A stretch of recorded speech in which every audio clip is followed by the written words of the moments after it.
Enfance, Arthur Rimbaud.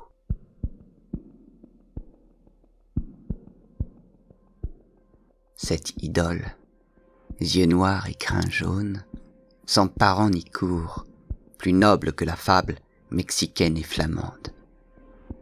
Son domaine, azur et verdure insolent, court sur des plages nommées par des vagues sans vaisseau, de noms férocement grecs, slaves, celtiques.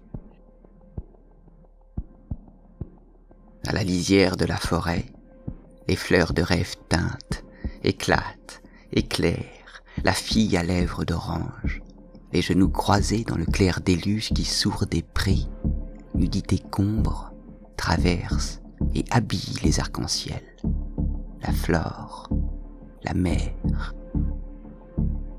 Dames qui tournoient sur les terrasses voisines de la mer, enfantes et géantes, superbes noires dans la mousse vert-de-gris, bijoux debout sur le sol gras des bosquets, des jardinettes dégelées.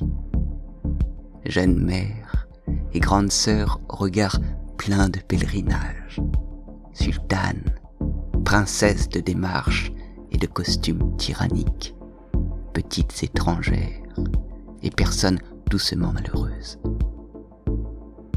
Quel ennui, l'heure du cher corps et cher cœur.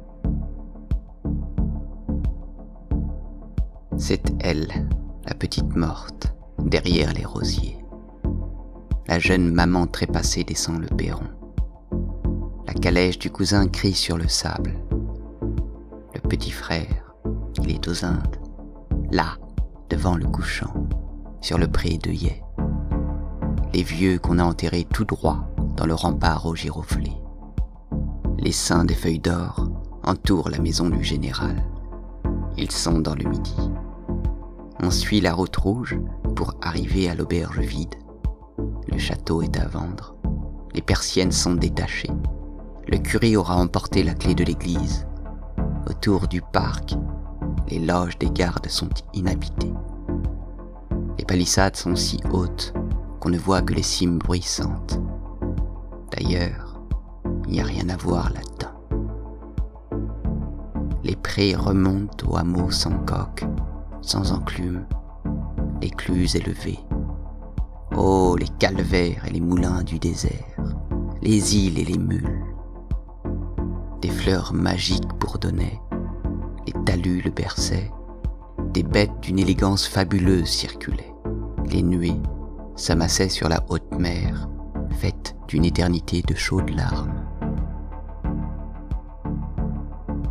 Au bois, il y a un oiseau. Son chant vous arrête et vous fait rougir. Il y a une horloge qui ne sonne pas. Il y a une fondrière avec un nid de bêtes blanches. Il y a une cathédrale qui descend et un lac qui monte. Il y a une petite voiture abandonnée dans le taillis ou qui descend le sentier en courant, enrubanné. Il y a une troupe de petits comédiens en costume aperçus sur la route à travers la lisière du bois. Il y a enfin, quand l'on a faim et soif, quelqu'un qui vous chasse. Je suis le saint, en prière sur la terrasse, comme les bêtes pacifiques paissent jusqu'à la mer de Palestine. Je suis le savant, au fauteuil sombre, les branches et la pluie se jettent à la croisée de la bibliothèque. Je suis le piéton, de la grande route par les bois nains, la rumeur des écluses couvre mes pas. Je vois longtemps la mélancolique lessive d'or du couchant. Je serais bien l'enfant abandonné sur la jetée partie à la haute mer, le petit valet suivant l'allée dont le front touche le ciel. Les sentiers sont âpres, les monticules se couvrent de genêts. L'air est immobile, que les oiseaux et les sources sont loin. Ce ne peut être que la fin du monde en avançant.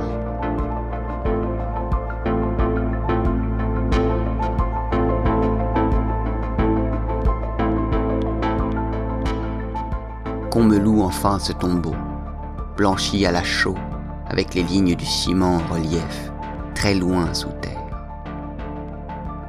Je m'accoude à la table La lampe éclaire très vivement ces journaux que je suis idiot de relire, ces livres sans intérêt.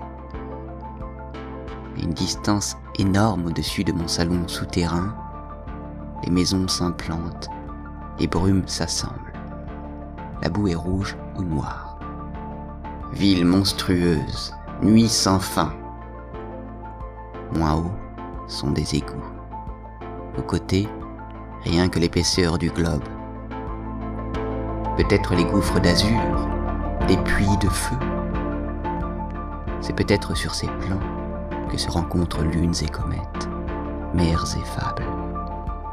Aux heures d'amertume, je m'imagine des boules de saphir, de métal. Je suis maître du silence. Pourquoi une apparence de soupirail blêmirait-elle au coin de la voûte ?